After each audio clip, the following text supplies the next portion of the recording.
माताजींनी सांगितलं का? हो हो हो, येस. थँक्यू. येस भूमिका माताजी, थँक्यू सो मच. हरे कृष्णा. आणि कोणीतरी सांगितलंय. येस किरण प्रभूजी, थँक्यू सो मच. हरे कृष्ण.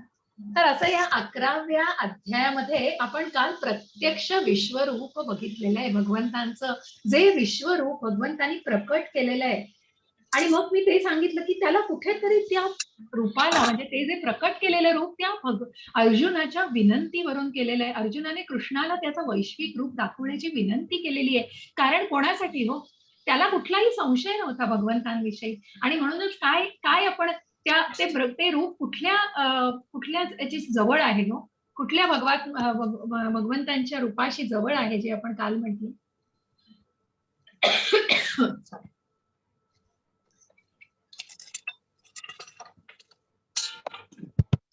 थोडीशी उत्तर द्या, थोडासा संवाद साधा. मी खूप म्हणत नाही तरी मला खूप ब्रह्म, अगदी बरोबर लीना माताजी.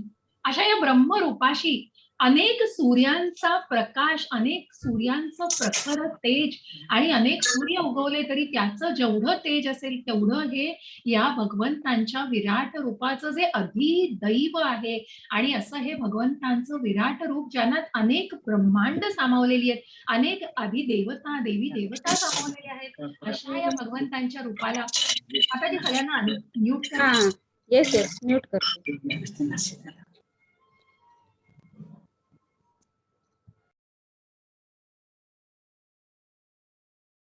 येस, थँक्यू माताजी. हरे कृष्ण. तर असं हे ब्रह्मरूप भगवंतांचं आणि असं हे विराट, असं अद्भुत, असं अलौकिक फक्त श्रीकृष्णांचं असं रूप बघायला मिळालेलं आहे. मग ना इतर देवी देवतांचं मग कुठलीही तुलना नाहीये. कारण प्रत्यक्ष ब्रह्मांनी श्रीकृष्णाचं स्तुती केलेली आहे, श्रीकृष्णांचं ध्यान केलेलं आहे. जे ब्रह्मा आहे दुसरे निर्माते आहेत. हे कारण प्रत्यक्ष निर्माते कोण आहेत? भगवंत आहेत. भगवंतांच्या नाभीमधून जे कमळ निघालेलं आहे तिथे ब्रह्मा स्थित झालेले आहेत आणि त्या ब्रह्मांनी या सृष्टीची निर्मिती केलेली आहे. ते सृष्टीचे दुसरे निर्माता आहेत. परंतु प्रत्यक्ष भगवंत हे पिता आहेत ज्यांचं बीज आहे या भौतिक प्रकृतीमध्ये. आणि या सर्व प्रकृतीला, या परा आणि अपरा, या सत आणि असत, या सर्व प्रकृतीची निर्मिती ही भगवंतांपासून झालेली आहे. असे हे अजन्मा, असं हे पुरुषोत्तम रूप अर्जुनाने भगवंतांना स्वीकारलेलं आहे. 10व्या अध्यायामध्ये जेव्हा भगवंतांच्या विभूती त्यांनी दाखवलेल्या आहेत आणि चतुश्लोकी गीतेतून आपण जो भगवंतांशी संबंध, अभ्युदय आणि प्रयोजन काय आहे, की जे प्रयोजन, ज्ञानाचं ध्येय, हे सगळं ज्ञान जे अर्जुनाने घेतलेलं आहे, या सर्व ज्ञानाचं ध्येय की आपण कुठेतरी त्या आत्म्याच्या, म्हणजे आपण आत्मा आहोत, कुठेतरी शरीर नाहीये, हे जाणण्याचा प्रयत्न आणि त्या कुठेतरी विचारधारणेला आपण आत्मसात केलं पाहिजे.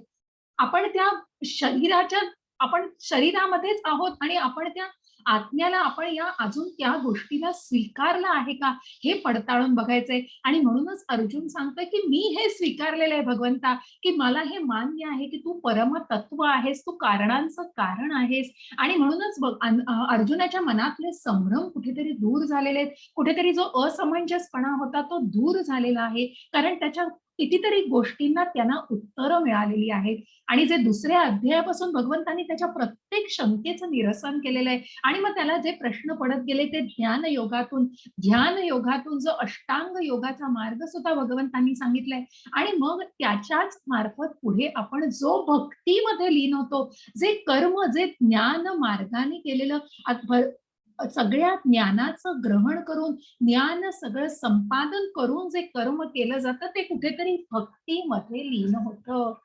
असा हा भक्ती योग मधला हो. म्हणून त्याला सँडविचची कुठेतरी किंवा बर्गरची अशी तुलना केली जाते, की कुठेतरी मग 2 लेयर मध्ये तो भक्ती योग, ते मूळ काय आहे हो?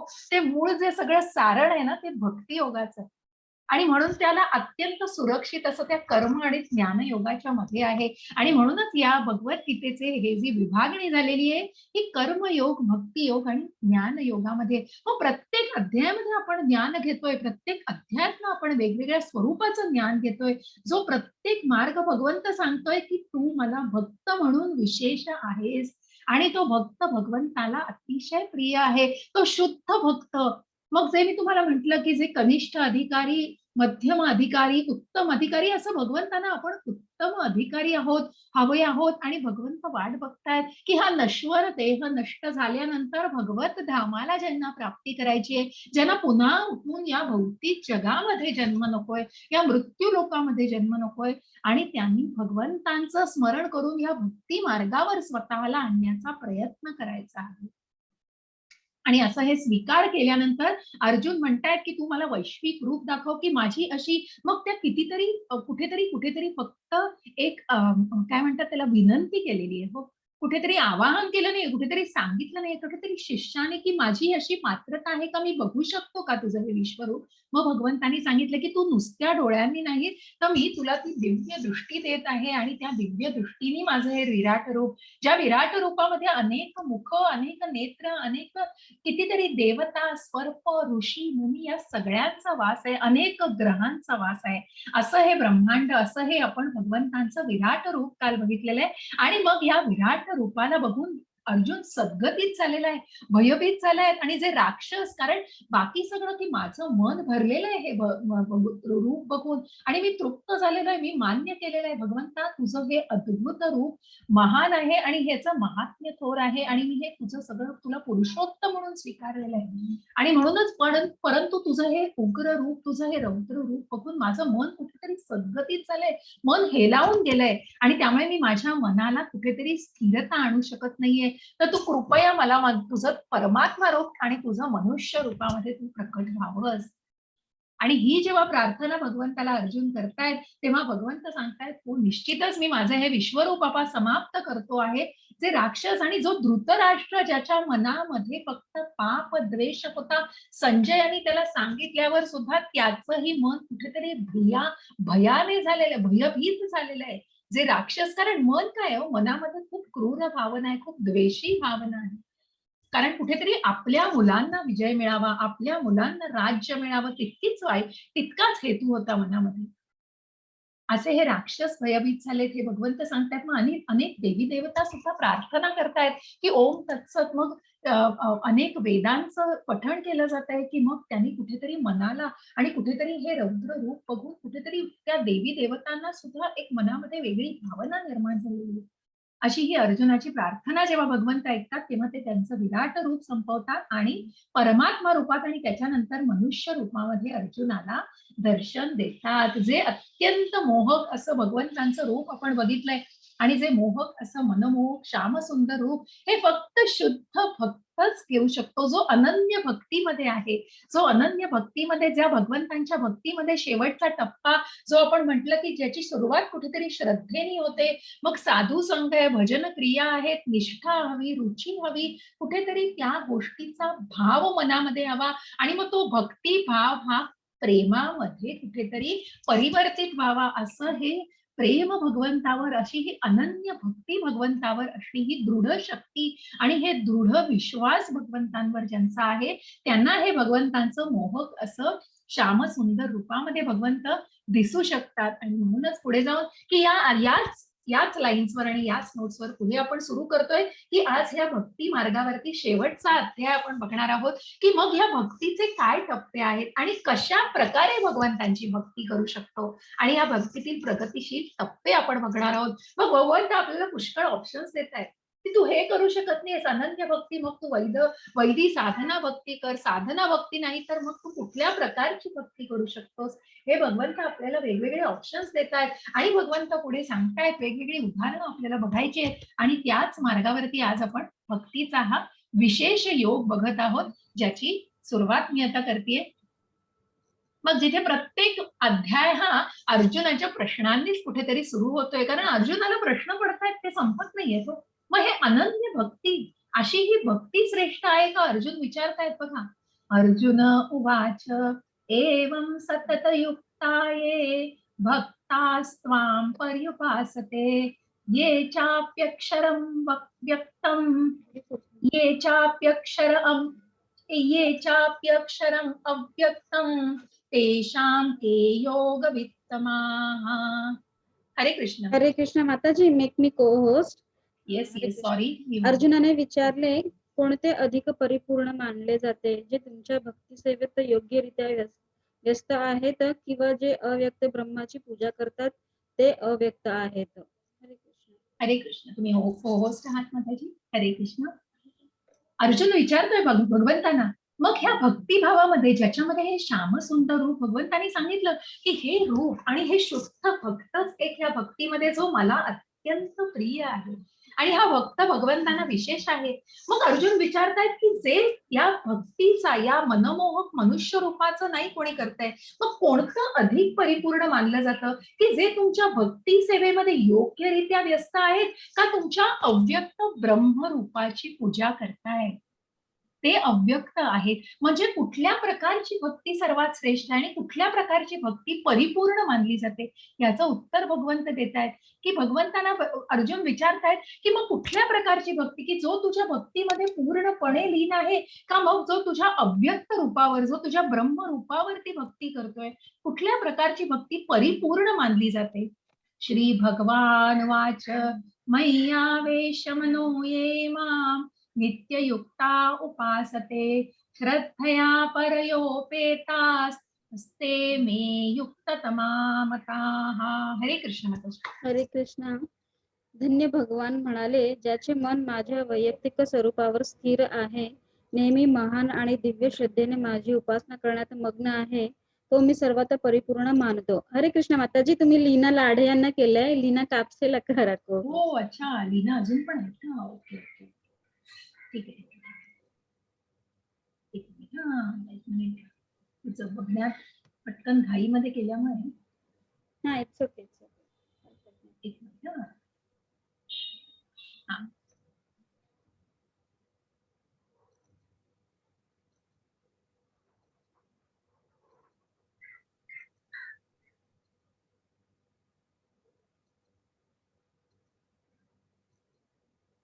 ठीक आहे, असू दे लीना आधी माताजी. काही आवाज तर येत नाहीये. सगळ्यांना म्यूट ठेवलेलं आहे ना माताजी? ठीक. ओके. हरे कृष्ण. तर असे हे धन्य भगवान म्हणाले ज्यांचं मन माझ्या वैयक्तिक स्वरूपावर, मग जे व्यक्त रूप आहे भगवंतांचं जे श्याम सुंदर मोहक असं मनमोहक आपण जे मनुष्य रूप बघितलं त्या स्वरूपावर स्थित आहे, नेहमी महान आणि दिव्य श्रद्धेने माझी उपासना करण्यात जो मग्न आहे, तो उपासक आणि तो भक्त मी सर्वात परिपूर्ण मानतो.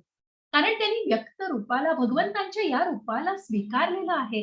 मग ते भगवंतांचं रूप कसं आहे तर भगवंतांचं बघा की भगवंत दोन प्रकारे मग या तुलनेने का सांगतायत भगवंत, कारण अव्यक्त. मग तुम्हाला एक साधी सोपी गोष्ट द्यायची तर बघा ही मूर्ती रूपाचं पूजा केली जाते, जे मी सांगितलं सत्ययुगामध्ये, त्रेतायुगामध्ये, द्वापार युगामध्ये आणि आज कलियुगामध्ये हे वेगवेगळे यज्ञ हे धर्म सांगितले गेले. ज्या कलियुगाचा यज्ञ आपण बघितलाय की नामस्मरण आहे, मग याच द्वापार युगामध्ये पूजा अर्चा केल्या जायच्या, सत्ययुगामध्ये ध्यान केलं जायचं आणि त्रेतायुगामध्ये मंदिरात यज्ञ आहुती केल्या जायच्या.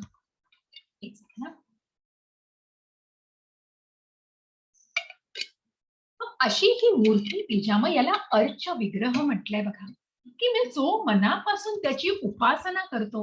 मग त्याचं एक कुठेतरी उदाहरण द्यायचं झालं तर तुम्ही एखादी पत्र लिहिता हो आणि ते पत्र लिहिता तेव्हा ते पत्र तुम्ही पोस्ट करता.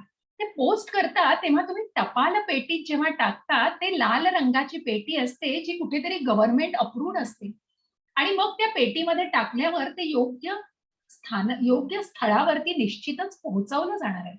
पण याच्याच अतिरिक्त जेव्हा तुम्ही त्या गोष्टीला जेव्हा एखाद्या मुलाने एखादी पेटी तयार केली हो टपाल बॉक्स आणि त्या पेटीत जर तुम्ही ते पत्र टाकलं तर मला सांगा बरं चॅटमध्ये मग तुमचं ते पत्र डेस्टिनेशनला जाईल का हो?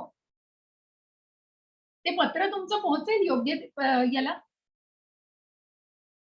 पोहोचेल तुमचं पत्र? सांगा चॅटमध्ये मला.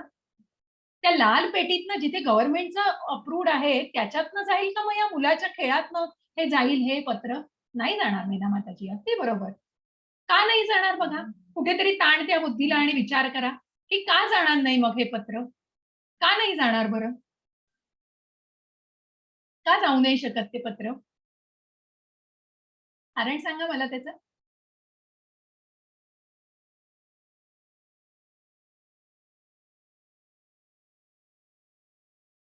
सांगा माताजी, सांगा.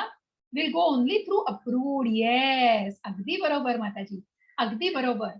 आणि म्हणूनच या जेव्हा आणि या प्रकारेच भगवंत सांगतायत की मग जे माझ्या अव्यक्त भगवंतांनी सगळ्यांना स्वीकारलेले हो. जसं मी म्हटलं की ब्रह्म, परमात्मा आणि भगवान हे भगवंतांचं मनुष्य रूप आहे. जसं मी म्हटलं की हे मायावादी आहेत, हे जे तर्कवादी आहेत, तत्वज्ञानामध्ये आहेत, की त्यांनी भगवंतांना एक शक्ती म्हणून स्वीकारलंय. मग या शक्तीचा स्वीकार म्हणजे कुठेतरी ते अव्यक्त रूप, कुठेतरी निराकार असं रूप मानलं गेलंय. तरीही भगवंत म्हणतायत की जे स्वतःची बघा, परंतु मी वाचते, वाचा माताजी. हरे कृष्ण. हरे कृष्ण माताजी. हा, हरे कृष्ण माताजी. हां. परंतु जे सर्व इंद्रियांचे संयमन करून आणि सर्वांच्या ठायी समबुद्धी ठेवून अव्यक्त, इंद्रियातीत, सर्वव्यापी, अचिंत्य, अविकारी, स्थिर आणि अचल अशा परमसत्याच्या निर्विशेष रूपाची पूर्ण उपासना करतात, ते सर्वांच्या हितार्थ संलग्न होऊन शेवटी माझीच प्राप्ती करतात. हरे कृष्ण. हरे कृष्ण. बघा, म्हणजे या ब्रह्मरूपाची सुद्धा जे प्रार्थना करतात, कारण ज्यांनी कुठेतरी स्वतःच्या इंद्रियांचं संयमन केलेलं आहे, सर्वांच्या ठायी समबुद्धी ठेवली आहे, आपल्या मनाला कशा प्रकारे तयार केलंय बघा. आणि अव्यक्त इंद्रियातील सर्व व्यापी, अचिंत्य, अविकारी, स्थिर, परंतु अशा या अव्यक्त अचल रूपाला स्वीकारलेलं आहे. परम सत्याच्या या निर्विशेष रूपाची उपासना करतायत. कारण कुठेतरी ते अव्यक्त आहे, त्यांच्यामध्ये कुठेतरी त्यांचं मन तयार होत नाही अजून की कृष्णाला मानलं पाहिजे किंवा कृष्णाचं हे परमात्मा आपल्या हृदयामध्ये आहे आणि हे मनुष्य रूप आणि या कृष्णाला अशा रूपामध्ये स्वीकारलं पाहिजे. ते सर्वांच्या हितार्थ, परंतु अशी व्यक्ती सुद्धा शेवटी माझीच प्राप्ती करतात, कारण ते कुठेतरी सन्मार्गावर आहेत. पण जे उदाहरण मी तुम्हाला दिलं की जे मनुष्य रूपामध्ये आणि जे भगवंतांच्या या मनमोहक श्यामसुंदर रूपाला पुजतायत, ते कशा प्रकारे तर बघा की ज्या त्या टपाल पेटीचं मी उदाहरण दिलं, ती टपाल पेटी म्हणजे काय की जिथे कुठेतरी त्या मूर्तीमध्ये त्या मूर्तीची अर्च विग्रह, मग या कलियुगामध्ये त्याला जे अर्च विग्रह की त्या प्रतिष्ठापित प्राण प्रतिष्ठा केलेल्या मूर्तीची पूजा केली जाते. कुठेतरी फक्त त्या दगडाची पूजा केली जात नाही. फक्त एक समोर एक प्रकारच्या दगडातला एक देवाचा आकार दिलाय त्याची पूजा नाही. कुठेतरी त्याच्यामध्ये प्राण प्रतिष्ठा केली जाते.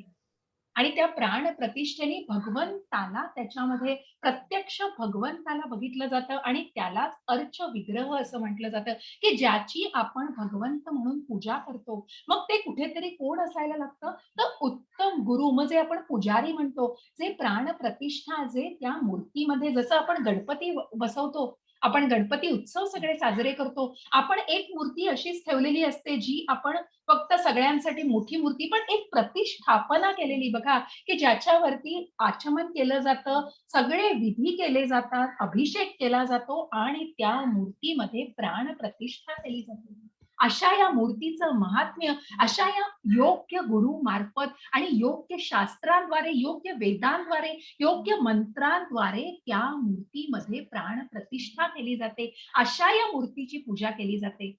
आणि म्हणून प्रभू स्वतः नामनिष्ठ प्रभूजी तर म्हणतात ना, की आपण देवळामध्ये जाऊन तर आपण त्या नुसत्या मूर्तीची पूजा नाही करत आहेत, तर आपणच कुठेतरी एखादी म्हणतो ना, की एका निर्विकार शरीरासारखे, की आपल्याला कृष्ण बोलवतोय. म्हणजे आपण ते दर्शनाला जायची आपल्याला कुठेतरी सद्बुद्धी होते, की कृष्ण, आपण म्हणतो बघा बऱ्याच वेळेला, की तीर्थस्थळावर खरोखर माझा योग होता आणि मला देवाने बोलावलं तेव्हा मी गेलो. कारण खरोखर की देव आपल्याला बोलवतोय दर्शनाला, तो देव आपली वाट बघतो असं असतो आणि म्हणूनच कुठेतरी आपल्याला ते समाधान लाभतं. कुठेतरी आपण त्याच्यातनं जे समाधान घेतो त्या मूर्तीकडे, जसं मी कालही सांगितलं, की नुसतं मूर्तीकडे कुठेतरी मन खूप उदास झालंय. देवळामध्ये जाऊन फक्त त्या मूर्तीकडे 5 मिनिटं बघितलं तरी आपल्या मनाला जो काही आनंद मिळतो, तो ती कुठेतरी श्रद्धा पाहिजे मग मनामध्ये. मग इथेच कुठेतरी पडताळून बघायचं. इथेच कुठेतरी स्वतःला व्हेरिफाय करायचंय. मग हा अर्च विग्रह जरी म्हटला तरी मनामध्ये ती श्रद्धा, त्या भक्ती मार्गावरती त्या टप्प्यावरून जाणं आवश्यक आहे. आणि म्हणूनच भगवंत सांगतायत, की ज्यांनी हे व्यक्त रूपाची उपासना केली आहे, ते तर मला प्रियच आहेत. परंतु जे कोणी माझ्या ब्रह्मरूपाची सुद्धा उपासना करतात आणि जे स्वतःला त्याप्रमाणे सन्मार्गावर आणतात, ज्यांच्या इंद्रियांना ज्यांनी नियंत्रित केलंय, ज्यांना हे सत्कर्म करतायत, जे अचिंत, अविकारी आणि स्थिर असं अचल मन आणि स्वतःला त्याप्रमाणे स्थित करतायत, अशा लोकांना सुद्धा माझी प्राप्ती होऊ शकते. कारण ते कुठेतरी सन्मार्गावर आहेत. आणि अशा प्रकारे भगवंतांनी या रूपाचं वर्णन केलेलं आहे. क्लेशोऽधिकतरस्तेषां अव्यक्तासक्त चेतसाम् अव्यक्ता हि गतिर्दुःखं देहवद्भिरवाप्यते. हरे कृष्ण माताजी. हरे कृष्ण. ज्यांचे मन परमसत्याच्या अव्यक्त निर्विशेष रूपामध्ये आसक्त झालेले आहे, त्यांना प्रगती करणे अतिशय क्लेशदायक आहे. त्या मार्गात प्रगती करणे देहधारी जीवांसाठी नेहमीच अतिशय दुष्कर असते. हरे कृष्ण. हरे कृष्ण. मग ज्यांचं मन पण निश्चित लक्षात घ्या, म्हणून हा भक्ती मार्ग जो भगवंतांनी सांगितलं की सगळ्या शिड्या या भक्ती मार्गावर, मग सगळ्या मार्फत, मग त्या ध्यान योगाच्या पायऱ्या आपण बघितल्या, यम नियम प्राणायाम प्रत्याहार आसन, या सगळ्या टप्प्यातून जाऊन शेवटी मग जी समाधी अवस्था मिळते, ते कुठेतरी मन जाऊन भगवंतांवर केंद्रित केलं जातं. आणि मग तिथे कुठेतरी आपण ती उपासना करून त्या मार्गावर जातो. परंतु हे सगळं ज्ञान घेऊन जाऊ शकतो, ध्यान मार्गाने जाऊ शकतो. पण जिथे भक्ती मार्गाने, जिथे भगवंतांचा स्वीकार ज्यांनी परम तत्वाला जाणलेला आहे, तो मनुष्य निश्चितच या भक्ती मार्गावर खूप योग्य आणि खूप लवकर त्या भक्ती मार्गावरती भगवंतांची प्राप्ती करू शकतो. आणि म्हणूनच ज्यांचं मन मात्र कुठेतरी शंका आहे अजून, कृष्णाला पूर्णपणे स्वीकारलेलं नाहीये, सत्याच्या अव्यक्त निर्विशेष रूपामध्ये आसक्त झालेले आहे, त्यांना प्रगती करणं हे थोडं क्लेशदायक, मग कुठेतरी तो मार्ग मात्र निश्चितच त्रासदायक असतो. कारण स्वीकारलं नाहीये, मनामध्ये कुठेतरी काहीतरी शंका आहेत अजून, आणि म्हणूनच ते अव्यक्त रूप की शक्ती आहे, एक प्रकारची एनर्जी आहे, या रूपाला मानलेलं आहे. भगवंत सांगतायत की ती लोक सुद्धा माझी प्राप्ती करतात, परंतु कुठेतरी ते तो मार्ग कसा असतो, त्या मार्गात प्रगती करणं हे देहधारी जीवांसाठी अतिशय दुष्कर होतं. कारण कुठेतरी जसं मी म्हटलं, की भगवंत मग म्हणतायत, की तुम्ही अगदी रात्रंदिवस माझी उपासना म्हणजे नामस्मरण करा असं नाही, तर जे कर्म करताय ते कृष्ण भावनेने करा इतकं भगवंतांनी सांगितलंय. हा भक्तीचा मार्ग आहे, हा भक्तीचा टप्पा आहे. आणि मगच कुठेतरी जाऊन या भक्तीच्या शेवटच्या टप्प्यावर त्या प्रेमामध्ये भगवंतांच्या विलीन होऊ शकतो. परंतु तरी भगवंत बघा, या भक्ती मार्गावर भगवंतांनी आज निरनिराळ्या प्रकारे टप्पे सांगितलेत, आणि या प्रगतीशील टप्प्यामध्येच आपण बघणार आहोत की कशा प्रकारे मग एक अव्यक्त रूपाला सुद्धा जो मनुष्य एखादी ब्रह्मरूपाला मानतो, तोही भगवंतांची प्राप्ती करू शकतो. ये तु सर्वाणि कर्माणि मयि सन्न्यस्य मत्परः अनन्येनैव योगेन मां ध्यायन्त उपासते तेषामहं समुद्धर्ता मृत्यु संसार सागरात भवामी न चिरात पार्थ मय्यावेशित चेतसाम. हरे हरे कृष्ण. कृष्ण. परंतु जे माझे पूजन करतात, जे आपली सर्व कर्मे मला अर्पण करतात आणि अनन्य भावाने भक्ती करीत माझी उपासना करतात, माझ्या ठाई मन स्थिर करून भक्तीमध्ये संलग्न होतात व माझेच ध्यान करीत असतात, त्यांचा हे पार्था मी जन्म मृत्यूरूपी संसार सागरातून त्वरित उद्धार करतो. हरे हरे कृष्ण. कृष्ण. हेच चित्र आपण 7व्या अध्यायात बघितलं बघा, की ज्याच्यामध्ये भगवंत अगदी, मग तुम्ही कितीही गटांगळ्या खाताय त्या महासागरामध्ये, पण त्या भगवंताची स्मरण करा, आणि कुठेतरी तुम्ही या महासागरामध्ये निश्चितपणे लक्षात ठेवा की भगवंतांचा हात तुम्हाला द्यायला आहे. कारण मग भगवंत सांगतायत, जे माझं पूजन करतात आणि जे कर्म करताय, जे काही तुम्ही करताय, जे काही तुम्ही खाताय, जे काही तुम्ही ग्रहण करताय, ते जेव्हा तुम्ही मला अर्पण करून द्याल, आपली सर्व कर्म मला अर्पण करताय, आपली भक्ती करीत, अनन्य भक्ती, आणि मग त्या अनन्य भक्ती मार्फत जेव्हा माझी उपासना करताय, माझ्या ठाई ते मन स्थिर करेल. मग ती मन आणि बुद्धी ही भक्तीमध्ये स्थिर केली जाते, आणि जे भगवंतांचं ध्यान करतात, हे पार्था निश्चित भगवंत त्याचं खात्री देत आहेत की तुला या महासागरातून मी निश्चितपणे उद्धारू शकतो. या जन्म मृत्यू जरा व्याधीच्या या महासागरातून निश्चितपणे तू तरुण जाऊ शकतो आणि तुझा उद्धार होऊ शकतो. मय्येव मन आधस्त्व मयि बुद्धिं निवेशय निवसिष्यसि मय्येव अत ऊर्ध्वं न संशयः. हरे कृष्ण. हरे कृष्ण. माझ्यावर पुरुषोत्तम भगवंतांवर तुझे मन स्थिर कर आणि आपली बुद्धी माझ्या ठाई युक्त कर. अशा रीतीने तू निसंदेह सदैव माझ्यामध्येच वास करशील. हरे कृष्ण. हरे कृष्ण. अशी ही अनन्य भक्ती बघा, ही भगवंत सांगतायत. मग जे 10व्या अध्यायामध्ये चतुश्लोकी गीतेमध्ये सांगितलं, जे 9.34 या मग हे प्रत्यक्ष तू मला नमस्कार कर आणि माझी उपासना कर. मन्मना भव मद्भक्तो मद्याजिम्मा नमस्कुरु. माझ्यावर पुरुषोत्तम भगवंतांवर तुझं मन स्थिर कर आणि आपली बुद्धी गुंतवून माझ्या ठाई युक्त कर. अशा रीतीने तू निस्संदेह सदैव माझ्यामध्येच वास करशील.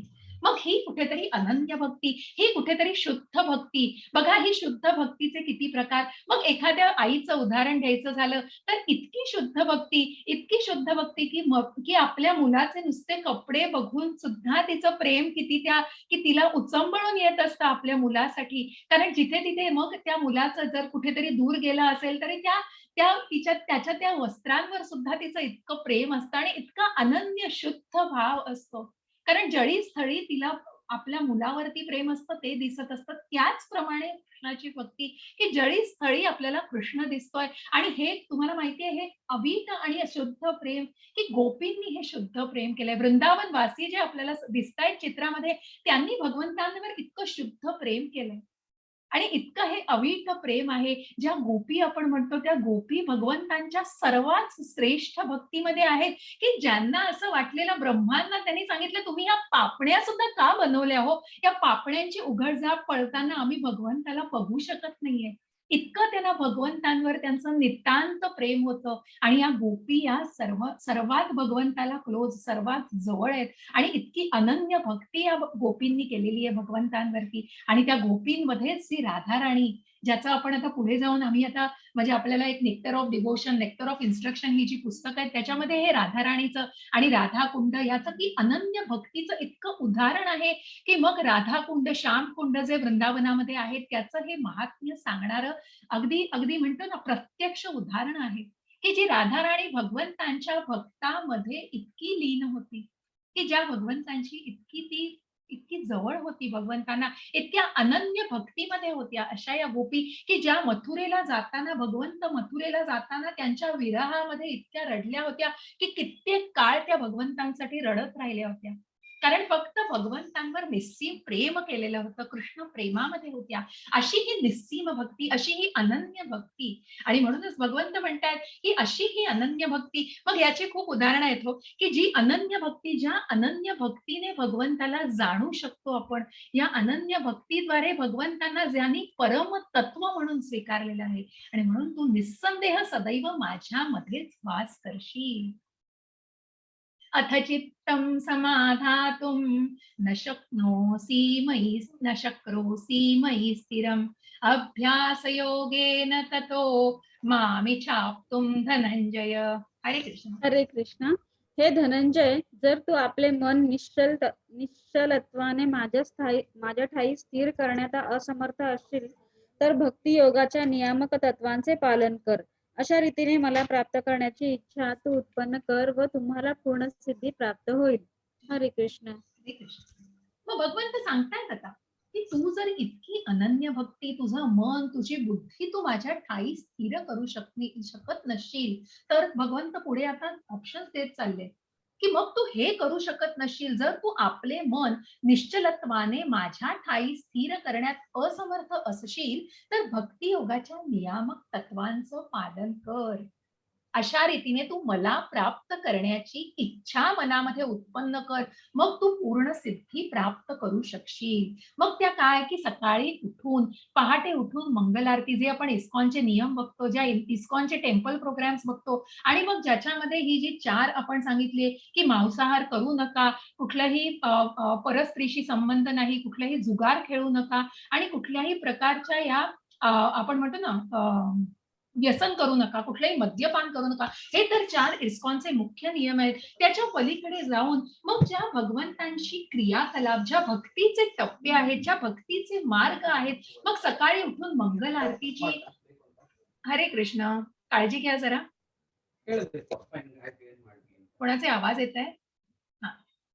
तर अशा प्रकारे भगवंतांच्या या मग तुम्ही नामस्मरण करा. सकाळी उठून स्नान करून भगवंतांची पूजा करा, मंगल आरती अटेंड करा आणि अशा प्रकारे या नियमांमध्ये स्वतःला कुठेतरी बंधील करा. या नियामक तत्वांचं कुठेतरी पालन करा. 16 वेळा मंत्र जपमाळ जप करा. भगवंतांचं नामस्मरण करा, पूजा अर्चा, मग जे श्रवणम, कीर्तनम, अर्चनम, स्मरणम, पाद्य पूजनम, साख्यम, दास्यम, आत्मनिवेदनम, या ज्या 9 भक्तीच्या सेवा आहेत, वंदनम त्यातलं, मग ह्याच प्रकारे तुम्ही भगवंतांशी निगडीत राहू शकता. भगवंतांच्या या नियामक तत्वांचं पालन, या पूजेचं पालन करून तुम्ही भगवंतांकडे जवळ आपली भक्ती सिद्ध करू शकता.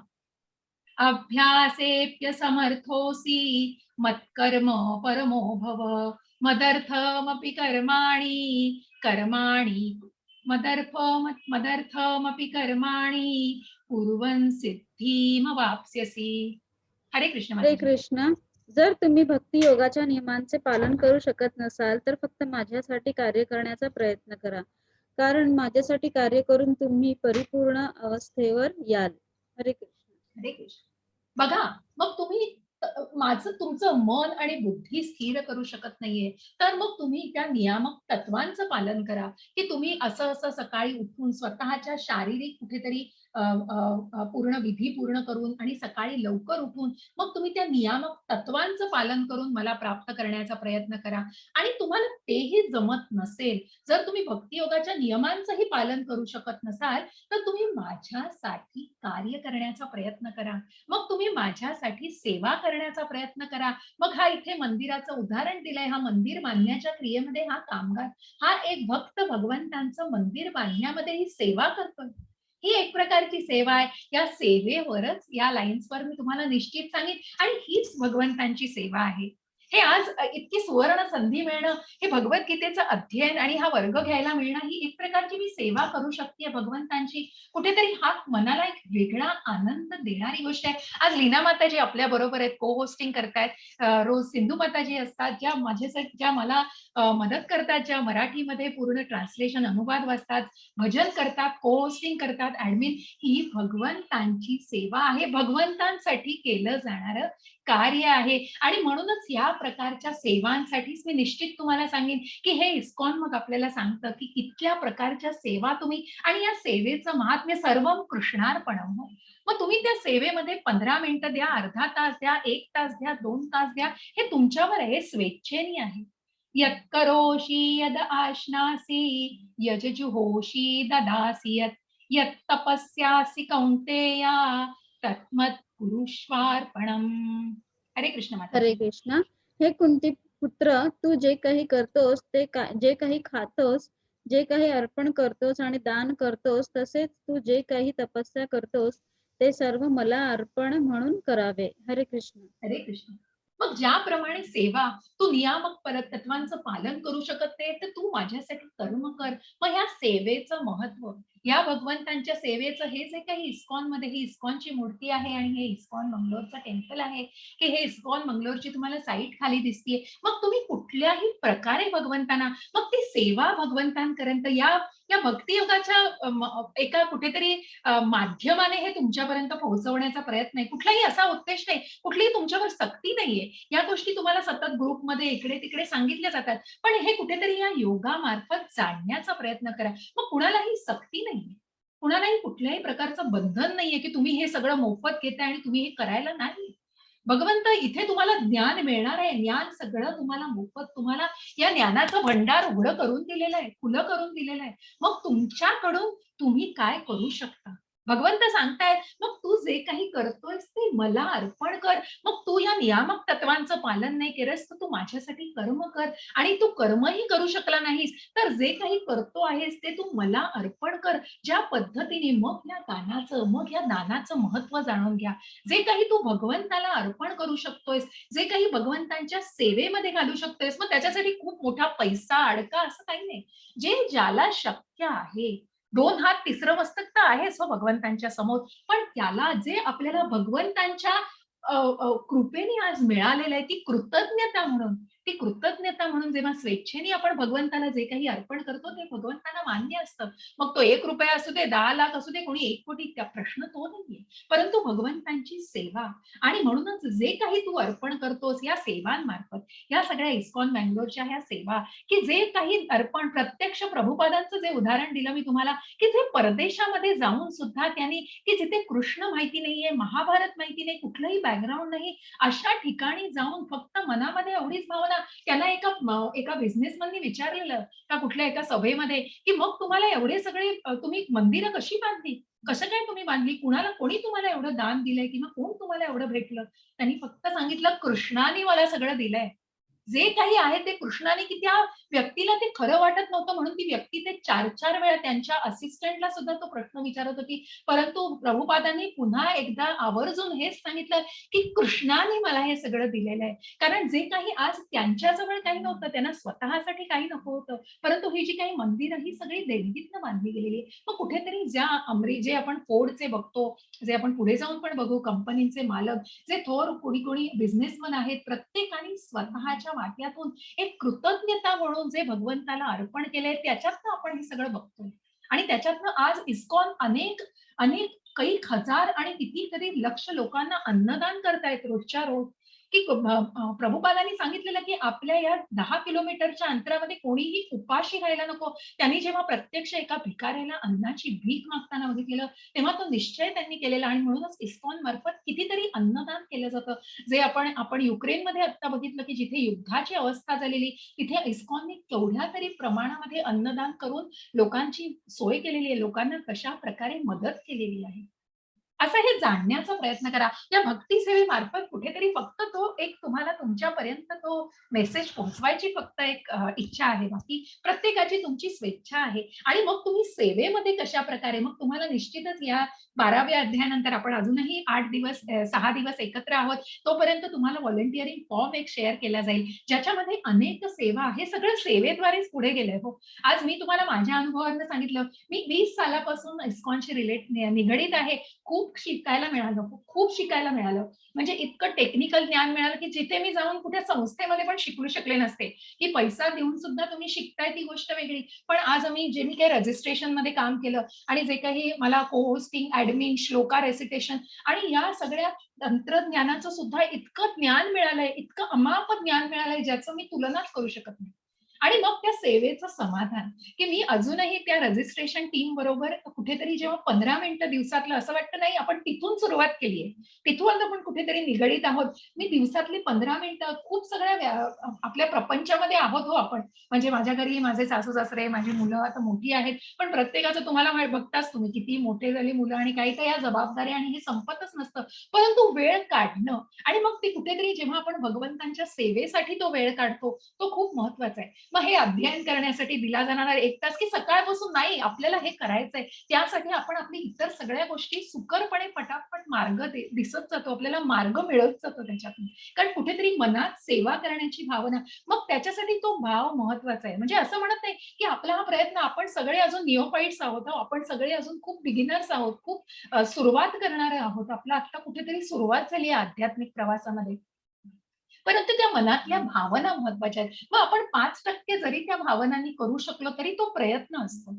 आणि जे काही सेवा करतोय ती मनापासून आणि म्हणूनच आणि ही जी मराठी टीम आहे ना, ही अशाच सेवेमध्ये आपली ही सगळी कुठेतरी 20 मध्ये काहीच नव्हतं. 21 मध्ये सुरुवात झाली मराठीमध्ये भगवद्गीतेला. मग त्याच्यानंतर आम्ही 4-5 जण एकत्र आलो. मग कुठेतरी आम्ही मीटिंग्स घेतल्या. कुठेतरी अजून व्हॉलंटिअर्स आता लीना माताजी आपल्याला मिळाल्या आहेत, सिंधू माताजी आहेत. गेल्या बॅचमध्ये अजून 3-4 जण मिळाली. अशा प्रत्येक बॅचमध्ये प्रत्येक ह्याच्यामध्ये आपण असं एकत्र आपली एक कुटुंब वाढतंय हो ते. आणि इतके कुटुंब आता आपल्याला एक 25-30 जणांचं आपलं एक कुटुंब आहे आणि हेच कुटुंब आपल्याला वाढवायचंय. असं सभासदांचं कुटुंब वाढवून जे आपल्याला सगळ्यांना मिळून हे काम करायचं आणि तीच इच्छा आहे, की म्हणून दुसरी लेव्हल सुद्धा मराठीमध्ये चालू करण्याची खूप मनापासून इच्छा आहे. जे किरण प्रभूजी आपल्याबरोबर खूप अनेक बॅचेसमध्ये आता आहेत. या सगळ्यांनी खूप सांगितलंय. मागच्या बॅचमधल्या बऱ्याच माताजींनी सांगितलंय आणि इच्छा खूप आहे. अभ्यास करण्याचा प्रयत्न चालू आहे. आपल्याकडे आहेत सुद्धा बरेच असे डिव्होटीज, की जे आपण करू शकतो. परंतु कुठेतरी मनुष्यबळ कमी पडतंय. कुठेतरी ते सेवा कमी पडतीये अजून आणि म्हणूनच पुढे जात नाहीये. कारण कुठल्याही प्रकारचं आपण म्हणतो ना, ती क्वालिटी मेंटेन राहिली पाहिजे. कुठेतरी ते प्रत्येकाला ज्ञान मिळणं आणि प्रत्येकाला त्याच स्वरूपामध्ये तिथपर्यंत पोहोचवणं ज्ञान हे खूप गरजेचं वाटतं आणि म्हणूनच त्या एका आशेपायी आपण हे कुठेतरी सभासद वाढवतोय आणि हे प्रतिनिधी वाढवण्याचा आपण प्रयत्न करतोय. म्हणून ज्यांची इच्छा असेल त्यांनी निश्चित या स्वतःच्या म्हणजे स्वेच्छेने या भगवंतांच्या सेवेमध्ये निश्चित यावं.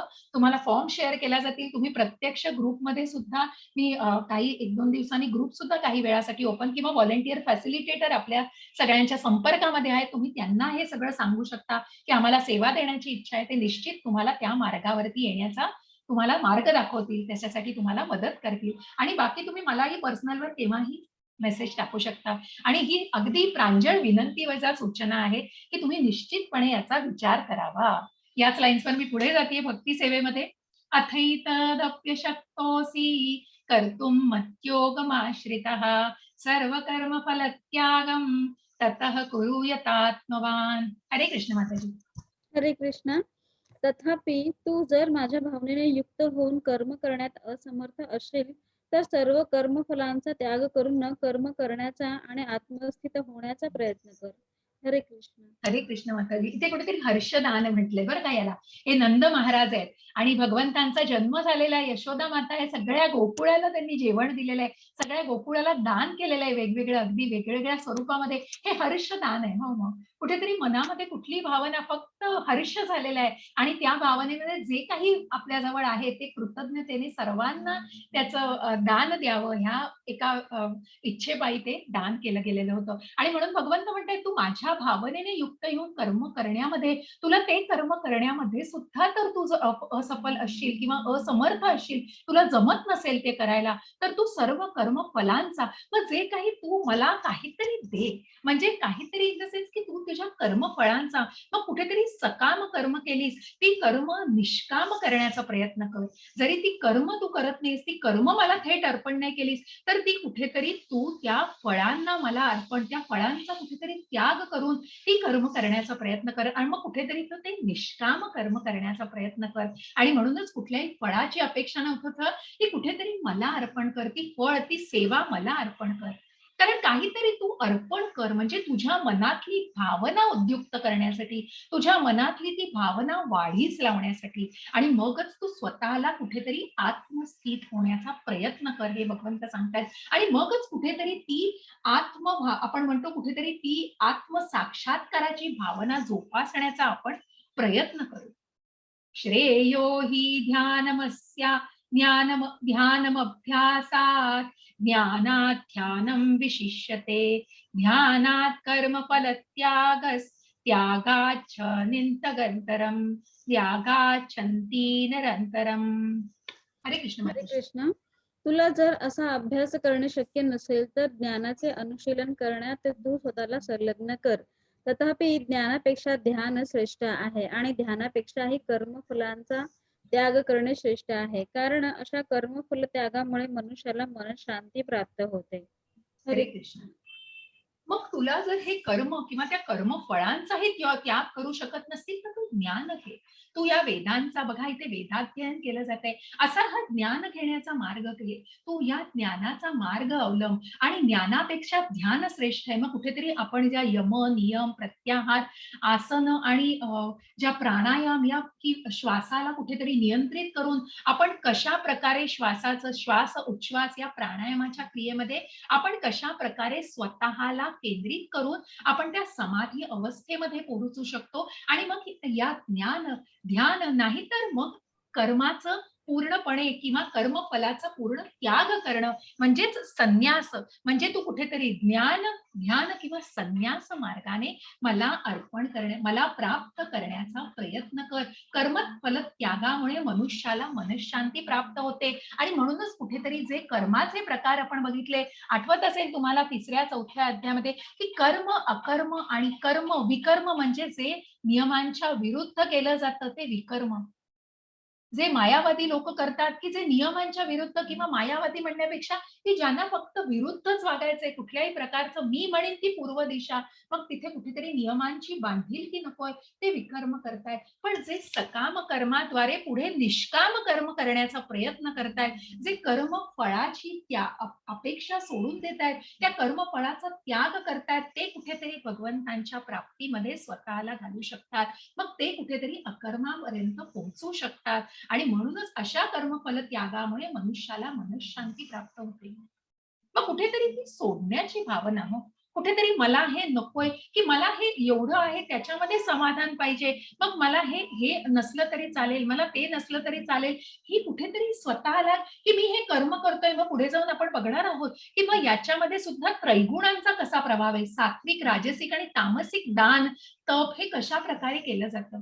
मग त्याच्यामध्ये आपण त्या भावना अजून विश्लेषित होऊन बघणार आहोत. परंतु ती मनःशांती प्राप्त करण्यासाठी त्या कर्मफळाचा कुठेतरी त्याग करणं, मी ते पुण्य करतोय पण मला तो मोक्ष मिळवते, मग मला हे मिळवायचंय, मला हे माझ्या बायकोसाठी हे करायचंय, मुलांसाठी हे करायचंय, कबूल आहे सगळं कर, पण कुठेतरी ती भावना कृष्णासाठी असू दे, कुठेतरी मनातली भावना कृष्ण भावनेने ते कर्म करणे गरजेचं आहे. आणि म्हणून आपण जसं बघितलं, मग त्या फळांपासूनही तू वंचित राहणार नाहीस. हे आपण आधीच्या अध्यायांमध्ये पण बघितलंय, की मग तू कुठेतरी ती भावना जोपास, जे कर्म मला अर्पण करशील ते योग्य भावनेने, त्या कृष्ण भावनेमध्ये ती कृतज्ञता मनामध्ये असू दे, आणि मग त्या भावनेपासून, त्या फळांपासूनही तू वंचित राहणार नाहीयेस. हरे कृष्ण माताजी. हरे कृष्ण. जो जीवांचा द्वेष करीत नाही आणि सर्व जीवांचा सुहृदय मित्र आहे, जो मिथ्या अहंकारापासून मुक्त आहे आणि स्वतःला स्वामी समजत नाही, जो सुख दुःखामध्ये समभाव राखतो, जो क्षमाशील, सदैव तृप्त, आत्मसंयमी आहे आणि आपले मन व बुद्धी माझ्यावर स्थिर करून जो दृढ निश्चयाने भक्तीमध्ये संलग्न झालेला आहे, तो मला अत्यंत प्रिय आहे. हरे कृष्ण. हरे कृष्ण. मग तो दृढ निश्चय महत्वाचा आहे, जो जीवांचा द्वेष करत नाही. आपण बघितलं की जे हरिदास ठाकूरांची आपण कथा बघितली आधी, की जो एका वेश्याला सुद्धा ज्याचं मन त्यांनी परिवर्तित केलंय, कारण तो ज्याने ती वेश्या पाठवली त्याचाही द्वेष करत नाही, आपलं कर्म करतोय फक्त. मग एकाने कुणीतरी त्या द्वेषापायी त्यांच्याकडे ते पाठवलंय, परंतु त्या गोष्टीने तो अजिबात ढळत नाही, कुठल्याही प्रकारचा निश्चयापासून त्याच्या ढळत नाही. हरिदास ठाकूर ज्यांना नामाचार्य म्हटलंय, त्यांनी सांगितलं की माझं वचन आहे माझ्या गुरूंना, मी इतके वेळा नामस्मरण करून मगच तुझ्याशी बोलू शकेन, ते मात्र मी तोडू शकणार नाही.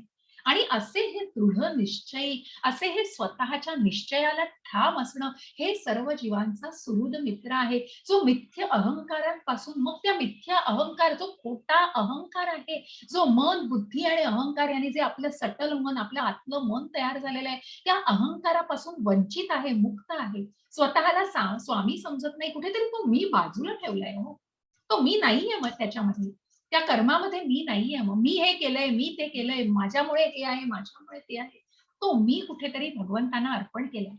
जो सुखदुःखांमध्ये समभाव राखतो, जो क्षमाशील आहे, सदैव तृप्त आहे, आत्मसंयमी आहे आणि आपलं मन आणि बुद्धी भगवंतांवर स्थिर करतो.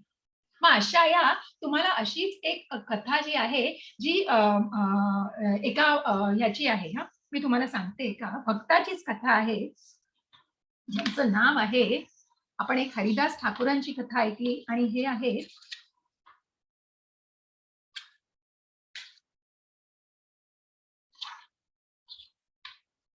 बिल्व मंगल महाराज, जे आपण चित्रामध्ये दिसत आहेत. बिल्व मंगल ठाकूर असं नाव आहे बरं का यांचं.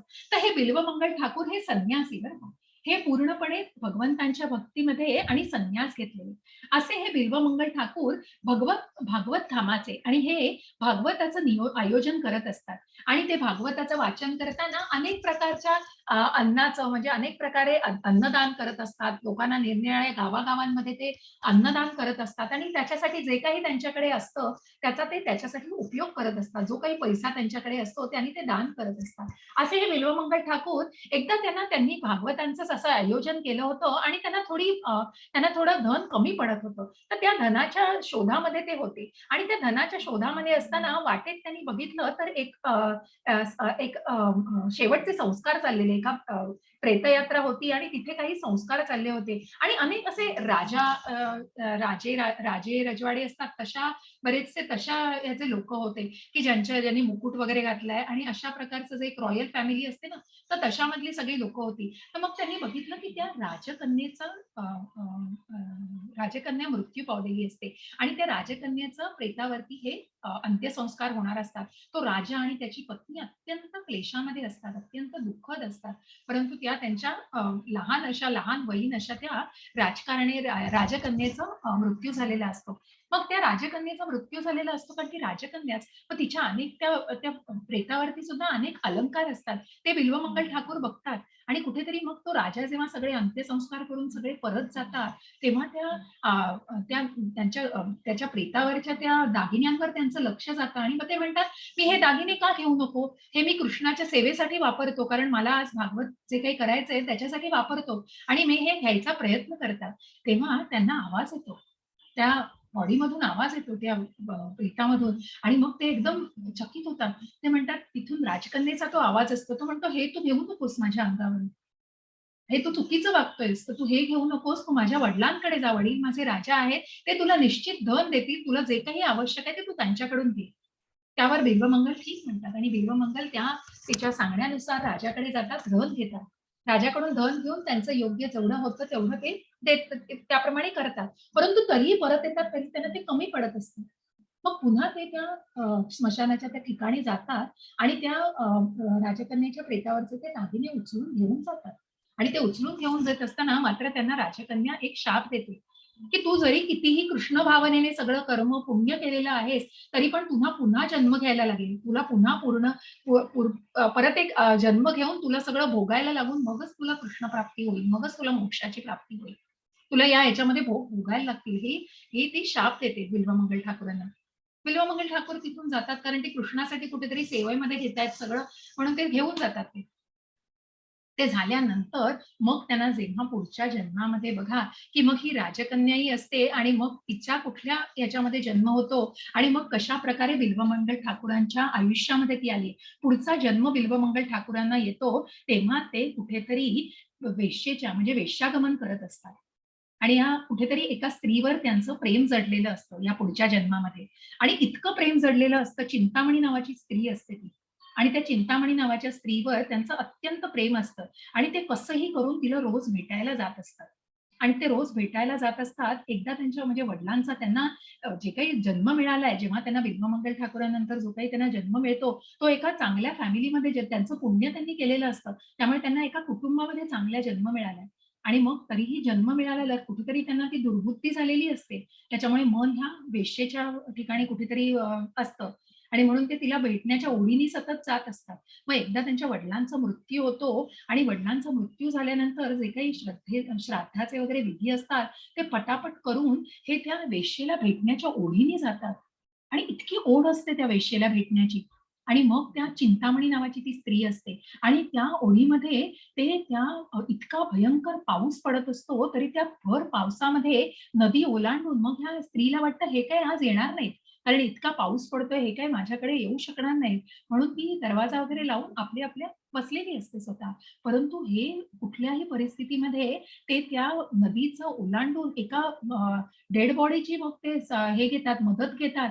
एखाद्या मृत शरीराची मदत घेऊन ती नदी ओलांडतात. एका सापाच्या ह्यानी ते कुठेतरी चढतात. तिच्या जाण्याचा जो कारण सगळं पावसाने, पाण्याने भरलेलं असतं आणि असं स्वतःला मार्गस्थ करत त्या सगळ्या ह्याच्यातनं मार्ग काढत ते त्या स्त्रीपर्यंत पोहोचतात आणि चिंब भिजलेले असतात आणि त्या ह्याच्यामध्ये ते त्या स्त्रीचा दरवाजा खटखटवतात. तर ती चिंतामणी स्त्री दरवाजा उघडते आणि ती दरवाजा उघडल्यावर म्हणते, "तुम्ही कसे काय आलात? मला वाटलं तुम्ही आज येणार नाही." ते म्हणतात, "काही नाही, मला यायचंच होतं. मी कशाही करून आलो. मी असं सगळं करून आलो." तेव्हा ती स्त्री चिंतामणी ती स्त्री म्हणते, की "तू जर एवढं सगळं केलंस माझ्याकडे येण्यासाठी, हीच जर बुद्धी तू कृष्णासाठी वापरलीस, तर तू आज किती तू प्रगत झाला असतास." आणि कुठेतरी मन त्यांचं हलतं. कुठेतरी मन कुठेतरी हे होतं आणि ते कुठेतरी जागेवर येतात, की मग त्यांच्या पुण्यकर्म आधीचं जे काही त्यांनी आधीच्या जन्मात केलेलं असतं, या चिंतामणीच्या मुखातून त्यांचा आध्यात्मिक गुरुच बोलत असतो आणि तो कुठेतरी त्यांना सांगतो, की "तू हे जर कृष्णासाठी केलं असतंस, तर तू आत्ता कुठे असतास?" ते एकदम जागे होतात आणि तिथून पळ काढतात आणि तिथून पळ काढून ते वृंदावनाचा मार्ग कुठेतरी अवलंबतात आणि वृंदावनाच्या मार्गावर असतात. त्या मार्गावर असताना पण बघा, एकदा आपण फॅनचं बटन बंद केलं, की तो फॅन काही खटकन बंद नाही होत. तो हळू बंद होतो. तसं बघा त्या वाटेवर असताना सुद्धा, त्या वाटेवर असताना पुन्हा ते स्त्रीगमन करतात. एका ब्राह्मणाच्या स्त्रीवर त्यांचं मन येतं आणि पुन्हा ते स्त्रीगमन करतात. हे स्त्रीगमन करताना मात्र त्यांची बुद्धी कुठेतरी त्या पुण्यकर्मामध्ये असते आणि हे स्त्रीगमन करताना ते त्या स्त्रीकडे जातात आणि त्या स्त्रीकडे गेल्यानंतर, कारण वेश संन्यासाचा असतो, ते कुठेतरी वृंदावनाच्या मार्गावर असतात. मग तो ब्राह्मण त्यांना विचारतो की काय बाबाजी, मी काय तुमची मदत करू? तर ते म्हणतात की मला तुझ्या बायकोशी बोलायचंय. तो ब्राह्मण असतो, तो त्याला वाटतं संन्याशाला माझ्या बायकोशी बोलायचं, निश्चित काहीतरी काम असेल आणि म्हणून तो तिच्या बायकोला बाहेर बोलवतो की असं असं तुला यांना तुझ्याशी बोलायचंय. तेव्हा बिल्वमंगल ठाकूर त्या संन्यासाच्या स्थितीमध्ये असतात, तेव्हा त्या स्त्रीला ते म्हणतात की तुझ्या केसाची पीन मला दे. तुझ्या केसाची पीन मला दे आणि ती केसाची पीन घेऊन ते स्वतःच्या डोळ्यात खुपसतात आणि स्वतःच्या डोळ्यांना अंध करतात. कारण ते म्हणतात, ज्या भक्तीच्या मार्गावरती मी होतो, त्या भक्तीच्या कृष्ण भक्तीच्या मार्गावर हे डोळे आड आले. मी कुठेतरी दृढ निश्चयाने या भक्तीच्या मार्गावरती जात होतो, तिथे मी कुठेतरी हे डोळे आड आले. ते मला नको आहेत, ते भक्तीमध्ये अडसर आहेत. असा हा भक्त भगवंताला बघा, हा दृढ निश्चयाने, कारण कुठेतरी त्याला कुठेतरी शाप मिळाल्यामुळे तो ते तेवढ्या गोष्टीसाठी ते भोग भोगतो. पण जेव्हा त्याच्या पुण्यकर्माने तो जेव्हा जागेवरती येतो, तेव्हा तो इतका दृढ निश्चयाने पेटलेला असतो, की मग ते डोळे सुद्धा त्याच्या आड येतात आणि म्हणूनच मग तो इतकी सुंदर भजनं म्हणतो, की हे बिल्वमंगल ठाकूर आहेत, की मग ते भगवंत प्रत्यक्ष सुद्धा त्यांची भजनं ऐकायला येतात. असे हे बिल्वमंगल ठाकूर, की ज्यांनी भगवंतांवर नंतर निस्सीम भक्तीमध्ये स्वतःला, की कुठल्याही अवयवांचा सुद्धा, कुठल्याही इंद्रियांचा सुद्धा मोह ठेवला नाही, कारण ते भगवंतांच्या भक्तीमध्ये अडसर होते. अशी ही अनन्य भक्ती, असा हा दृढ निश्चय कुठेतरी. हरे कृष्ण माताजी. हरे कृष्ण. जे भक्ती सेवेच्या या अविनाशी मार्गाचे अनुसरण करतात आणि जे पूर्णपणे श्रद्धेने स्वतःला जोडून घेतात, मला एक मिनिट सर्वोच्च हं, एक ध्येय मिनिट. माताजी, अ, हे वाचताय तुम्ही 12.15, ज्याच्यामुळे तुम्हाला दिसतीये ही स्लाईड? हा, जो जीवांचा देश करीत नाही.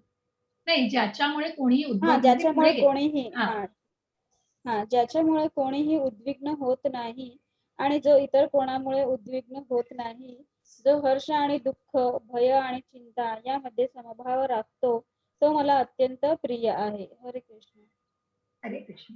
बघा, स्थिर धीर मुनी, मी तुम्हाला सांगितलं दुसऱ्या अध्यायामध्येच आपण स्थिताधीर मुनी बघितले, जे प्रल्हाद महाराजांचं उदाहरण आपण बघितलेलं आहे. असे जो ज्यांनी समतोल राखलेला आहे, जो कुठल्याही गोष्टींनी उद्विग्न होत नाही आणि इतर कोणामुळेही उद्विग्न, की कोणीही उद्विग्न त्या व्यक्तीमुळे होत नाही आणि तोही कुठल्या भावनांमुळे, कुठल्याही रिएक्शन्स, कुठल्याही प्रतिक्रियांमुळे उद्विग्न होत नाही, जो हर्ष आणि सुख याच्यामध्ये समतोल राखतोय, भय आणि चिंता याच्यामध्येही समभाव राखतोय, असा भक्त, असा भक्त, कारण तिथे कुठेतरी त्याने त्याच्या मनाला, त्याच्या बुद्धीला, त्याच्या इंद्रियांना कुठेतरी नियंत्रण केलेलं आहे. कुठेतरी ते मन नियंत्रित करण्याचा प्रयत्न केलाय आणि मगच तो कुठेतरी ती स्थिरता गाठू शकतो. असं हे चित्रामध्ये तुम्हाला दिसतंय. हा राजा चित्रकेतू जाताय बरं का. राजा चित्रकेतू वरून आकाशातून जातायत आणि हे इथे भगवान शिव आहेत, ते भगवंतांची स्तुती करतायत, भागवतमचं कथन करतायत आणि माता सती त्यांच्या मांडीवर बसलेली आहे. आणि ते भागवताचं कथन करतायत आणि सगळे भक्त, ज्याच्यामध्ये नारद मुनी आहेत, व्यास मुनी आहेत, हे सगळे अनन्य भक्तीमध्ये आहेत आणि मग कुणाचंही या गोष्टीकडे लक्ष गेलेलं नाही, की सती माता भगवंतांच्या मांडीवर बसलेली आहे. आणि मग ही सती माता मांडीवर बसलेली, कारण हे फक्त शरीराशी निगडीत नाही, ते कुठेतरी आत्म्याच्या भावनेमध्ये आहेत. इतके हे शुद्ध भक्त आहेत. त्यांचे विचार शुद्ध भक्ताचे आहेत, अनन्य भक्ताचे आहेत, अनन्य भक्तीमध्ये आहेत. त्यामुळे कुणाच्याही मनाचं, कुणाचंही या गोष्टीकडे लक्ष देखील नाहीये. आणि असेच हे अनन्य भक्तीमधले चित्रकेतू महाराज जातायत वरून आणि तेही कुठेतरी भगवंतांची स्तुती, भागवतम ऐकून कुठेतरी तिथे स्थिरावतात आणि कुठेतरी बघून शिवांकडे हास्य देतात, शिवांकडे बघून हास्य करतात आणि ते हास्य केलेलं का असतं, जे शिवांना कळतं, जे भगवंत शिवांना कळतं, कारण ते ज्या प्रकारे अनन्य भक्तीतून आणि जे काही कथन करीत असतात, त्या भावनेने त्यांनी ते हर्ष, त्या भावनेमध्ये त्यांनी ते काय म्हणतो ना आपण त्याला, की हसलेले असतात त्यांच्याकडे बघून कुठेतरी. परंतु त्याचं सती माता बघा, सती मातेला राग येतो त्या गोष्टींनी, की मी त्यांच्या मांडीवर बसलेली आहे म्हणून कुठेतरी चित्रकेतू महाराज हसलेले आहेत आणि म्हणून ती वृद्धाचर होण्याचा त्यांना शाप देते आणि कुठेतरी ते शाप सुद्धा त्या चित्रकेतूंनी स्वीकारलेला आहे. कारण कुठेतरी स्वतःला उद्विग्न होऊ दिलेलं नाहीये. कारण प्रत्यक्ष सती मातेकडून त्यांना तो शाप मिळालेला आहे. त्या शापाला सुद्धा त्याने नाकारलेलं नाहीये. जसं नारद मुनींना सुद्धा पुढे जाऊन मी सांगेन, की कशा प्रकारे दक्षाकडून शाप मिळाला होता आणि तो सुद्धा त्यांनी स्वीकारलेला होता, की तुला कुठलंही स्थान एका जागी तू नसणार, तू सदैव फिरत राहशील. तशा प्रकारचं एखादी शाप वचन जे पूर्णपणे अकर्मात असतात, जे शुद्ध अनन्य भक्तीमध्ये असतात, असे भक्त कुठल्याही प्रकारच्या शापाला सुद्धा टाळत नाहीत. अशा या चित्रकेतू महाराजांचं उदाहरण दिलेलं आहे. हरे कृष्ण माताजी. हरे कृष्ण. आवाज येतोय? हा. जो माझा भक्त साधारण दैनंदिन क्रियांवर अवलंबून नसतो, तो शुद्ध, कुशल, चिंतारहित, दुःखमुक्त आणि कोणतेही फळ प्राप्ती करण्यासाठी महत् प्रयास करीत नाही, तो मला अत्यंत प्रिय आहे. अत्यंत प्रिय आहे. जो माझा भक्त, की जो साधारण दैनंदिन क्रियांवर अवलंबून नसतो, तो शुद्ध, कुशल आणि चिंतारहित. मग पुढे पुन्हा तेच या श्लोकातून सांगितलंय, की कुठल्याही फळाच्या प्राप्तीसाठी हपापलेला नसतो, करण्यासाठी महत् प्रयास. जे काही मिळेल ते माझं आहे आणि मग ते कुठेतरी हव्यासापोटी आणि कुठेतरी त्या गोष्टीसाठी अगदी जिकीर करायची, तर तसं नसतं. तो चिंतारहित असतो. जे मिळेल त्याच्यामध्ये समाधान असतं. कारण भगवंतांच्या भक्तीवरती पूर्णपणे दृढ विश्वास असतो. हरे कृष्ण माताजी. हरे कृष्ण. जो हर्षितही होत नाही किंवा दुःखही करीत नाही, शोकही करीत नाही किंवा आकांक्षाही करीत नाही आणि ज्याने शुभाशुभ गोष्टींचा त्याग केला आहे, असा भक्त मला अत्यंत प्रिय आहे. हरे हरे कृष्ण. असा हा प्रल्हाद महाराज. वयाच्या 5व्या वर्षी बघा, हिरण्यकश्यपूने काय काय म्हणून यातना दिल्यात. असे हे स्थिर धीर मुनी, स्थिताचर मुनी बघा, की ज्यांनी फक्त हर्ष म्हणजे अगदी आनंदाने त्या दुःखांना डोळे मिटलेले आहेत. हत्तीचा पाय असू दे, तेलात टाकू दे, कुठल्याही प्रकारच्या अगदी मोठ्या दरीतून खाली ढकलू दे किंवा मोठ्या डोंगरावरून खाली ढकलू दे किंवा कुठल्याही प्रकारच्या अगदी वाईटातल्या वाईट दुःखांना सुद्धा प्रत्येक क्षणी सामोरे गेलेले आहेत. प्रत्येक दिवशी मरण यातना सोचलेल्या आहेत. अशा या प्रल्हाद महाराजांनी स्वतःला किती स्थैर्य आणलं होतं. जे हर्षितही होत नाही किंवा दुःखही करत नाही, शोकही करत नाही किंवा कुठलीही आकांक्षाही करत नाही. जे फक्त भगवंतांच्या भक्तीत आहे, की भगवंत आहेत ते माझं रक्षण करणार आहेत, इतका दृढ विश्वास फक्त होता. आणि हीच गोष्ट एक श्रीवास ठाकूरांची सुद्धा आहे बरं का, की जे चैतन्य महाप्रभूंच्या काळामध्ये, ज्या चैतन्य महाप्रभूंनी जे प्रत्यक्ष कृष्णाचा अवतार, जे चैतन्य महाप्रभू या श्रीवास ठाकूरांच्या घरी कीर्तन करायला जायचे, तर ते कीर्तन करायला नेहमी जात असत. आणि एकदा ते एका खोलीमध्ये कीर्तन करत होते श्रीवास ठाकूरांच्या, आणि दुसऱ्या खोलीमध्ये त्यांच्या मुलाचा मृत्यू झाला होता. 7 वर्षाच्या मुलाचा, श्रीवास ठाकूरांच्या मुलाचा मृत्यू झाला होता. आणि त्या मुलाच्या बाजूला त्यांची पत्नी बसून रडत होती. श्रीवास ठाकूर या खोलीमध्ये येतात आणि त्यांच्या पत्नीला म्हणतात, तू हे काय करतेस? आपल्याकडे कीर्तन, चैतन्य महाप्रभू कीर्तन करतायत, तू का रडतेस? काही अशुभ नाहीये हे. मनुष्य जन्माला येतो तो मृत्यू पावतोच आणि म्हणूनच हे काही अशुभ झालेलं नाही. तू जर अजून रडशील आणि जर महाप्रभूंच्या कीर्तनामध्ये व्यत्यय आणशील, तर तुला या मृत शरीराबद्दल अजून एक मृत शरीर बघायला लागेल आणि ते मृत शरीर माझं असेल, तुझ्या नवऱ्याचं असेल. तर तू रुदन करू नकोस, तू रडू नकोस आणि तू या कीर्तनामध्ये व्यत्यय आणू नकोस, असं सांगून ते दुसऱ्या खोलीमध्ये जिथे चैतन्य महाप्रभू असतात तिथे ते जातात आणि तिथे जाऊन बसतात. चैतन्य महाप्रभू कीर्तन करत असतात. कीर्तन करत असताना ते श्रीवास ठाकूरांकडे बघतात आणि ते म्हणतात, की काही झालंय का रे? मला माझ्या कीर्तनामध्ये आज चव येत नाहीये. आज गोडी वाटत नाहीये माझ्या कीर्तनामध्ये. तर श्रीवास ठाकूर म्हणतात, नाही काही झालेलं नाहीये. तरी चैतन्य महाप्रभू थोड्या वेळाने पुन्हा, की मला याच्यामध्ये कुठेतरी चव येत नाहीये आणि कुठेतरी मला आज या नामस्मरणामध्ये कुठेतरी रस वाटत नाही. तर काय झालं आहे? तरी श्रीवास ठाकूर काही बोलत नाही. मग उठून चैतन्य महाप्रभू दुसऱ्या खोलीमध्ये जातात आणि दुसऱ्या खोलीमध्ये जाऊन बघतात तर यांचा मुलगा मृत झालेला असतो आणि पत्नी बाजूला बसून रडत असते. ते श्रीवास ठाकूरांना म्हणतात, "अरे तू हे काय करतोस? तू मला कीर्तन का करू दिलंस? आणि तुझा मुलगा तर इथे मृत्यू पावलेला आहे." श्रीवास ठाकूर म्हणतात चैतन्य महाप्रभूंना बघून, "भगवंत माझी चेष्टा करताय का तुम्ही? तुम्ही ज्या ठिकाणी तिथे अशुभ होऊच शकत नाही. तुम्ही ज्या ठिकाणी आहात प्रत्यक्ष श्रीकृष्ण आहात तुम्ही. तुम्ही जिथे आहात तिथे काहीही अशुभ होऊच शकत नाही. मग तुम्ही काय असं म्हणताय?" श्री चैतन्य महाप्रभू उठतात आणि श्रीवास ठाकूरांना गळ्याशी आपल्या अगदी आलिंगन देतात त्यांना. की इतकी दृढ भक्ती की माझ्या कीर्तनामध्ये व्यत्यय आणू नकोस आणि तुला माहितीये हे अशुभ झालेलं नाहीये. आणि मग ते कुठेतरी त्या मुलाला प्राण परत देतात. त्यांच्या मुलाचं प्राण परत आणतात. ते त्याला हाक मारतात. परंतु तो मुलगा सुद्धा काय सांगतो बघा, की इतकं इतकं इतकं शुद्ध सहवास आणि त्या भगवंतांचा त्या श्रीवास ठाकूरांचाच तो मुलगा. ते म्हणतात प्रभूंना, की "प्रभू मी तर भगवंतांच्या मार्गावर होतो. मी कुठेतरी त्या मोक्षाच्या मार्गावर होतो. प्रभू तुम्ही का मला परत आणलं?" बघा म्हणजे कितीही भक्तीमध्ये सगळं कुटुंब आहे आणि तीच त्यांची बायको सुद्धा नंतर त्याच अवस्थेमध्ये फक्त भगवंतांचा धावा करत असते आणि कुठेतरी तिचं मन फक्त त्या भक्तीमध्येच असतं आणि ज्यांनी श्रीवास ठाकूरांनी सांगितलं तेव्हा ती गप्प बसलेली असते आणि कुठेतरी फक्त कुठेतरी आपल्या मनाचं सांत्वन करत असते. असे हे श्रीवास ठाकूरांवर पूर्णपणे चैतन्य महाप्रभू प्रसन्न झालेले आहेत आणि मग ते त्या मुलाला परत देतात. असा हा दृढ भक्ती की जिथे भगवंतांचा वास आहे तिथे अशुभ गोष्ट घडूच शकत नाही. इतका दृढ विश्वास, इतकी दृढ श्रद्धा मनामध्ये असते. असा भक्त भगवंतांना अत्यंत प्रिय आहे. हरे कृष्ण माताजी. हरे कृष्ण.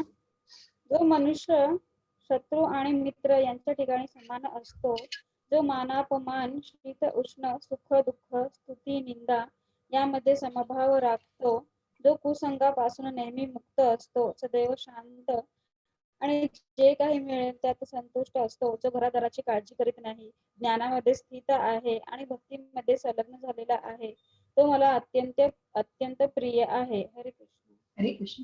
जो कशाची काळजी करत नाही, मग तमा करत नाही, जे आपण श्रीवास ठाकूरांचं बघितलं, की मग तो त्यांचा मुलगा का असेना, परंतु भगवंत प्रत्यक्ष आपल्या घरी आहेत. मग कशाची तमा बाळगत नाही, कुठल्याही गोष्टीची काळजी करत नाही. कारण भगवंतांना दृढ श्रद्धा असते आणि म्हणूनच ज्ञानामध्ये पूर्णपणे स्थित.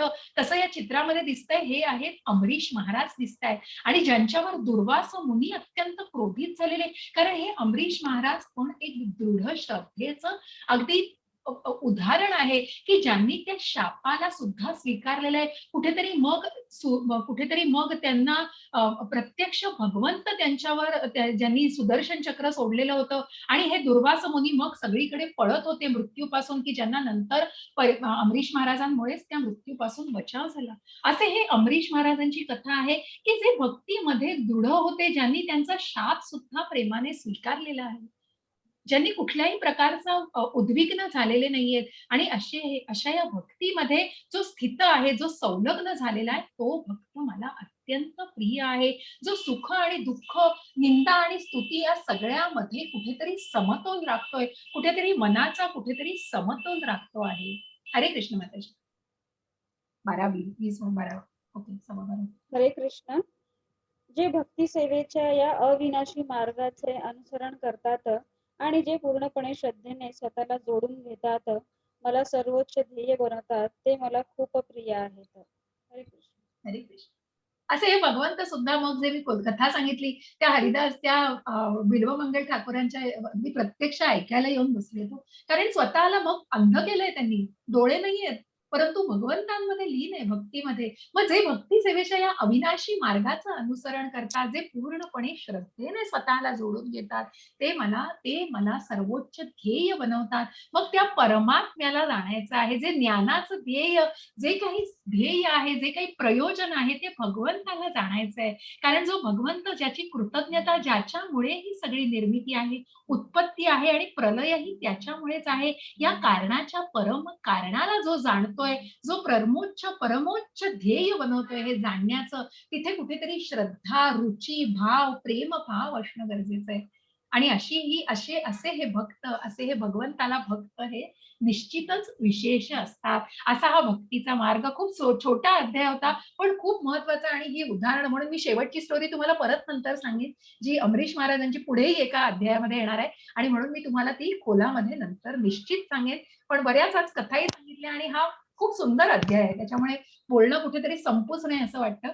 पण वेळेअभावी म्हणून मी बघितलं घड्याळात आता की 12 वाजून गेलेले आहेत, परंतु अध्याय कुठेतरी संपतच आलेला. मला कुठेही मी कुठल्याही प्रकारची घाई निश्चित करत नाही, पण काही कथा मी मग नंतर सांगेन असं मनामध्ये आणते. पण अशा प्रकारे आपण या भक्तीच्या टप्प्यावरती आज शेवटचा अध्याय आज बघितलेला आहे, 12वा अध्याय. या भक्तीच्या मार्गावरच मी तुम्हाला अनेक सेवा सांगितलेल्या आहेत. या सेवेमध्ये कशा प्रकारे भक्तीचे टप्पे आहेत हे तुम्ही जाणून घ्यायचा प्रयत्न करा. निश्चित विचार करा आणि निश्चित स्वेच्छेने काहीही इच्छा असेल तर निश्चितच त्या प्रकारे संपर्क करा. हरे कृष्ण सगळ्यांना. कोणाला काही प्रश्न असतील तर निश्चित विचारा मला. हँड कोणी रेज केला नाहीये माताजी, मी सर्वांना आता तरी अनम्यूट केला नाही. करते. सगळ्यांना अनम्यूट करा. चालेल माताजी.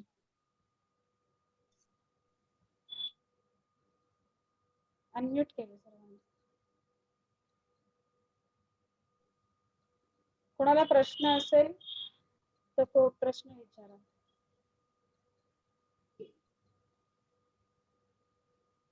येस. कोणी प्रश्न विचारू शकता. हरे कृष्ण.